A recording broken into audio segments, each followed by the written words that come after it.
What's going on, guys? Nick from Source Strength. Today we're going to be talking about deload. What is a deload? Why do we do it? What benefits can you have from it? So I'm going to make this a quick video just to hop right in. Today's topic is deload. As I talk about all this, I'm going to use the word intensity as weight on the bar. Then I'm going to use work as the amount of sets and reps. Okay. So the first question is, why do we deload? A good reason why, and I just wrote 4 things down, is slow, hurt, heavy, and weird. So if you have times when you're going to do a deadlift and it should go fast, but it feels very slow, that's a big indicator that you would need a deload. If you're hurt, great indicator that you would need a deload. If things feel heavy when they shouldn't, so like if you're a 225 bencher and 135 feels really, really heavy, that's a good indicator that you might be a little bit overtrained or need a deload. Also, if it feels weird. So if you're squatting and you say, oh, well, my knee feels weird or my hip feels weird. If things are starting to feel weird or out of place, that's another good indicator that it's time for a deload. So how often should we deload? Me personally, I've deloaded a couple different ways. What I do is every fourth week of training. So I'll train for 3 weeks and then I'll deload on that 4th week all of my lifts. And what I'll do is I'll go 80% for one set of 1. Okay. So the idealism behind what we're doing is we're keeping the intensity or the weight on the bar the same, and we're reducing the work. So we're keeping the weight on the bar the same, and reducing sets and reps.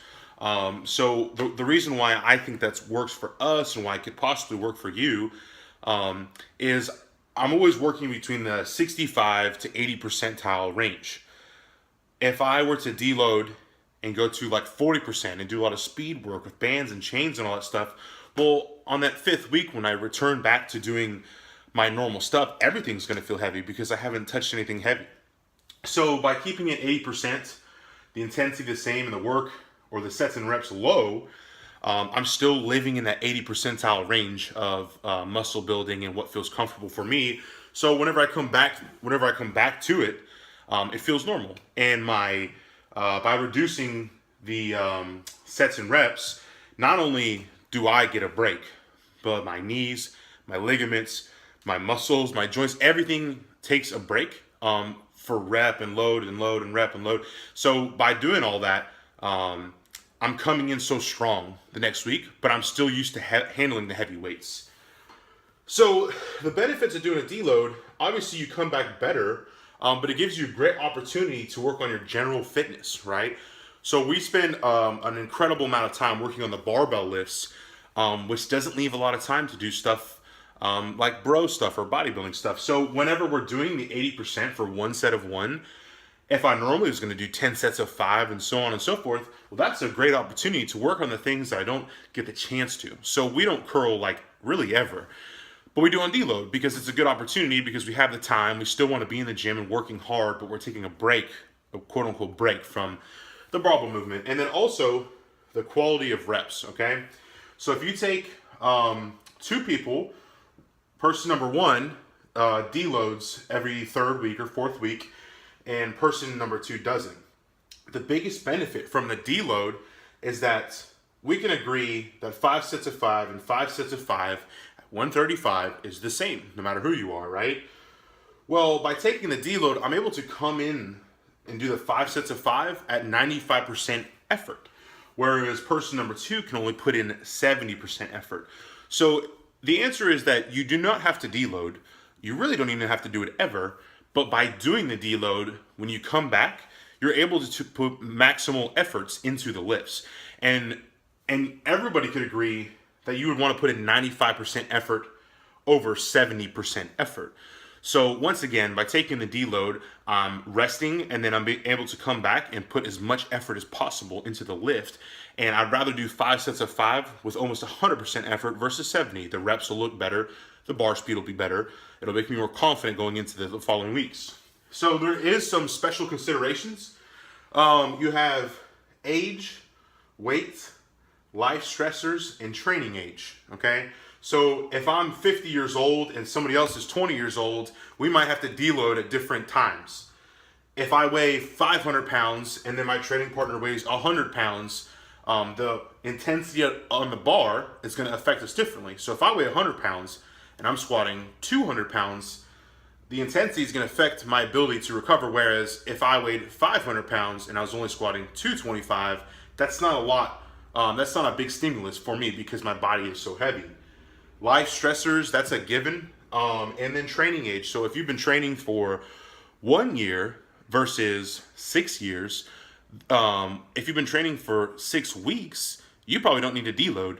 If you've been training for 10 years and you're getting into that upper strength level, you're going to have to deload more often because the weights are heavier and they're going to affect you more.